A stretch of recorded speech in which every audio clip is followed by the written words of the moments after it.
Fala pessoal, Douglas Saito aqui do CPA. Seja muito bem-vindo à aula de 30 segredos do engenheiro de produção. E essa aqui é a primeira aula, nós vamos tratar da ferramenta Ishikawa. Você que é estudante de produção, trabalha com engenharia de produção ou simplesmente se interessa por esses tipos de assunto, essa ferramenta é muito familiar, né? Você pode ter visto esse diagrama já em algum lugar no seu trabalho, ou você até mesmo aplicou essa ferramenta, né? E ela também é chamada de diagrama de causa e efeito, né?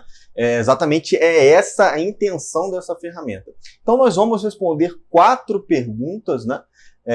Diretas dessa ferramenta, justamente falando o segredo, o que de fato importa, né? Porque você pegar isso aqui pronto e simplesmente aplicar, não terá, né, a eficácia da ferramenta, o que você consegue extrair ela, se você realmente não entender da onde que vem, para onde que vai, simplesmente respondendo essas 4 perguntas, e é isso que eu vou tratar aqui na aula de hoje.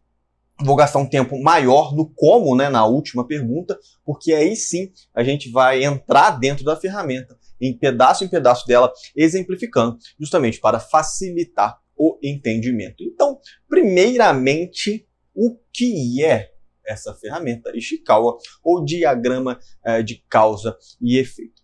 Provavelmente, onde você trabalha ou o que você faz, você produz alguma coisa, né? Você pode produzir um bem, uma caneta, um carro, pode produzir um caderno, pode produzir o que for, ou você presta um serviço, né?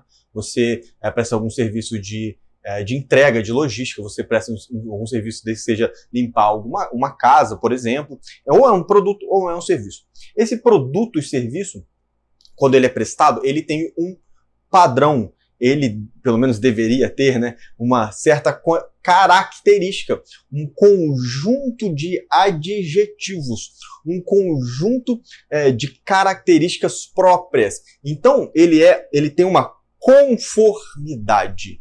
Essa é a palavra. Essa palavra conformidade, ela tem que ser muito familiar, né, a você. Por quê? Porque a conformidade, ela vem daquilo que está certo, que está correto. E em auditorias até, você pode ter passado em uma, existe a não conformidade. Exatamente aquilo que não está certo. Então, existe uma coisa que tem um gabarito, existe uma maneira certa de fazer, algo que sai com uma determinada conformidade, todos os seus produtos saem exatamente da mesma maneira, porque existe um padrão, existe algo que é característica fundamental do seu produto. Aquilo que não está na característica fundamental do produto está não conforme, né? Está não conforme, não está ok. Se você preferir, né, ele tem um problema. Né? É o jeito mais fácil de entender. Existe algo que tem um problema. Quando tem um problema, é exatamente nesse caso que você utiliza o diagrama do Ishikawa. Por quê? Porque o problema, ou a não conformidade, ou o efeito entra aqui, né? Na ponta do Ishikawa. É exatamente aquilo que aconteceu, que não se esperava que acontecesse, que fugiu do padrão do seu produto ou do seu serviço. Né? Então, perceba, fundamentalmente é preciso ter um padrão. Né? É claro, se você produzir o mesmo produto e todos eles saem diferentes um do outro e não há um padrão, não há por que aplicar o Ishikawa. Esse é um segredo já, né? É um gatilho. Por quê? É preciso ter um padrão, porque aí você compara o que você produziu com um padrão. Exemplo, essa caneta. Se o meu padrão, eu não tenho padrão, né, para essa caneta, a primeira caneta sai assim, a segunda sai sem tampa, a terceira sai azul, a quarta sai e está não conforme? Não está, porque não tem nenhum padrão. Eu consigo aplicar a ferramenta? Não consigo aplicar a ferramenta. Justamente porque é um fundamento, ou seja, vem primeiro, existe uma base, existe uma premissa que, para existir uma não conformidade, ou se você preferir um problema, é preciso que tenha um padrão. É preciso que tenha o certo. Para ter o errado, precisa ter o certo. Então, antes de você gastar a energia utilizando o Ishikawa, saiba qual é o certo, o que vem certo. A primeira pergunta antes de utilizar o Ishikawa é: temos o certo? O que é o certo? Para a gente comparar. E se tiver fora do certo, aí sim fundamentalmente, necessariamente você precisa investigar o que aconteceu, quais são as causas disso, e essa ferramenta ela serve para isso. É uma investigação das causas da ocorrência, né? Existe uma ocorrência, aconteceu alguma coisa que o seu produto ou serviço ficou fora, e aí você vai tratar de investigar o porquê. Por que que isso aconteceu? Mas por que que não saiu? Ontem estava ok, há 10 minutos atrás o produto saía normal e agora não sai mais, ou não saiu.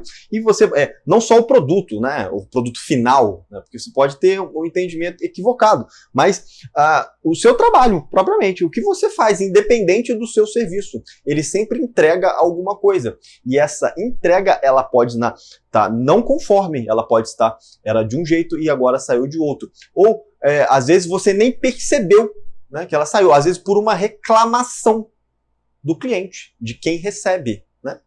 Então, a entrada, o gatilho, o que dispara o Ishikawa é uma não conformidade, um problema que pode ser identificado por você ou não, ou às vezes uma outra pessoa que reclamou, e aí sim, você identifica que tem um problema. E é exatamente isso que essa ferramenta trata. Por que utilizar ela, né? Quando você pergunta por quê, né? Por que utilizar o Ishikawa?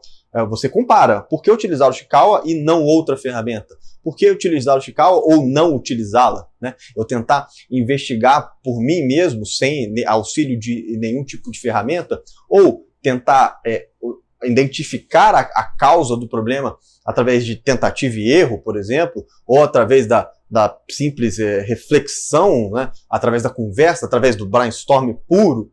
Por que não isso?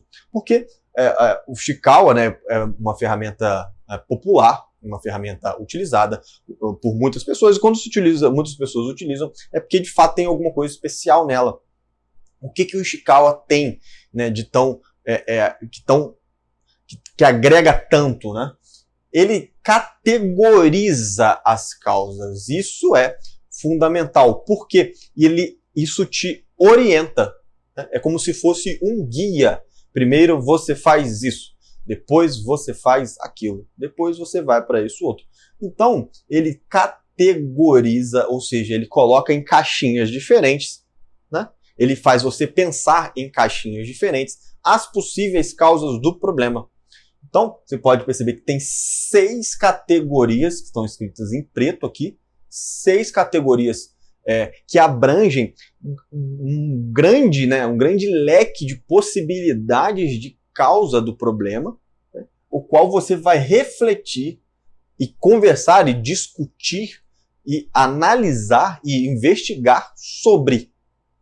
Então, o Ishikawa, ele não é uma pura reflexão, ele é uma avaliação orientada. Já existe, né, as caixinhas a qual você vai parar e analisar exclusivamente aquela caixinha. Analisou, foi para a próxima. Exatamente por isso que o Ishikawa ele é tão usado e ele é tão importante, né?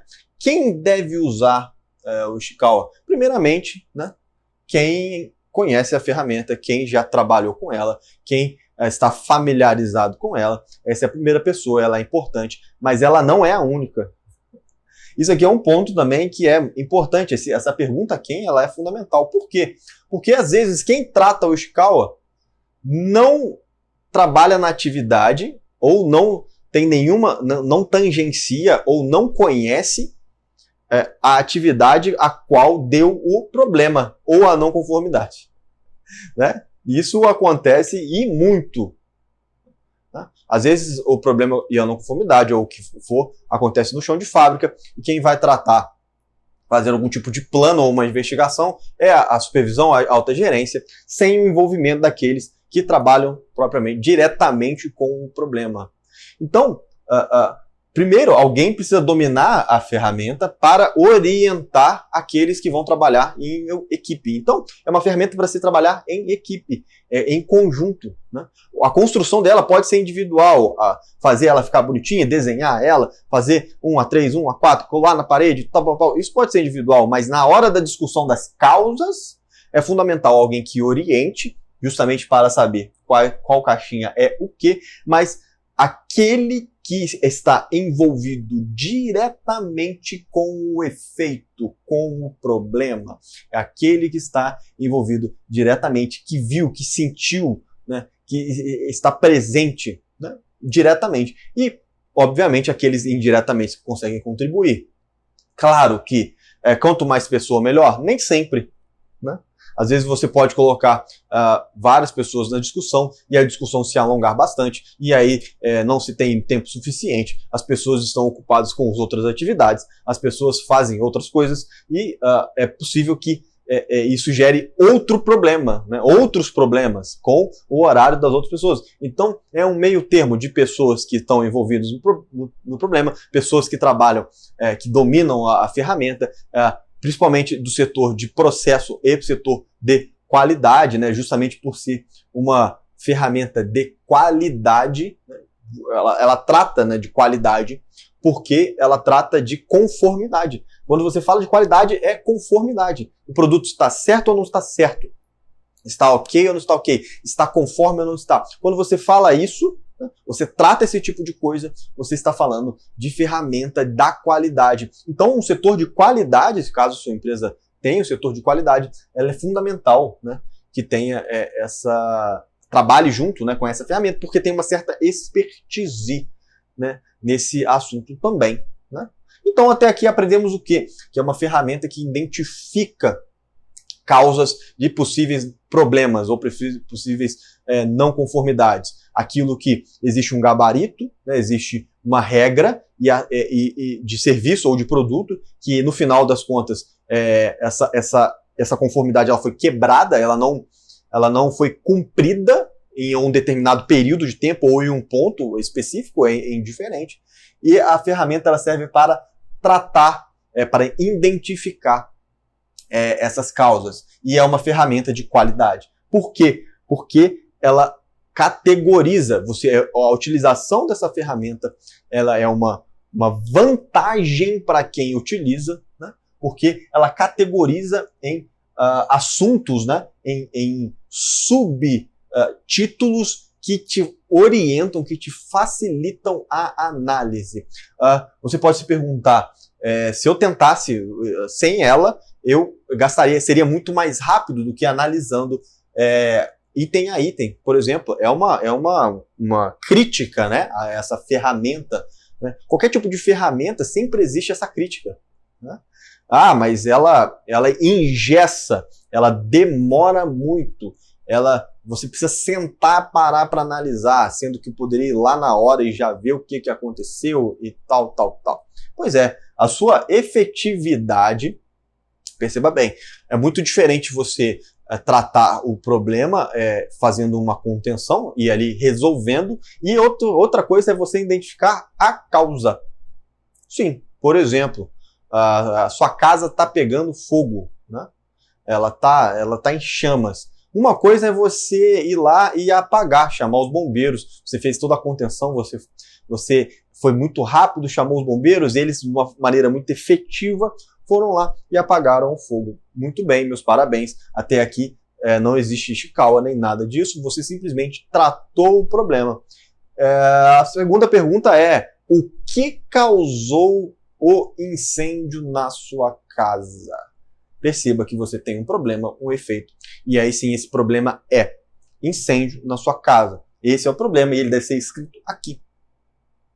E aí você vai investigar o porquê que houve esse incêndio. Perceba que são coisas diferentes. Então, você tratar o problema e amenizar e acabar, distinguir aquele problema é diferente de você analisar a causa. Por que analisar a causa é mais robusto? Porque aí sim, você tratando a causa, né, as causas identificadas, muito provavelmente a chance da sua casa pegar fogo novamente, ou seja, ter uma reincidência do problema, ela diminui. Né? Ou seja, se você produz caneta, por exemplo, né, uma caneta saiu não conforme, você utilizou o Ishikawa, identificou os problemas, tratou os problemas, a possibilidade da caneta, uma não conformidade dela sair sem tampa, por exemplo, no final, ela diminui. do que simplesmente a caneta que saiu sem tampa, você pegar a caneta e colocar uma tampa e botar na linha de produção.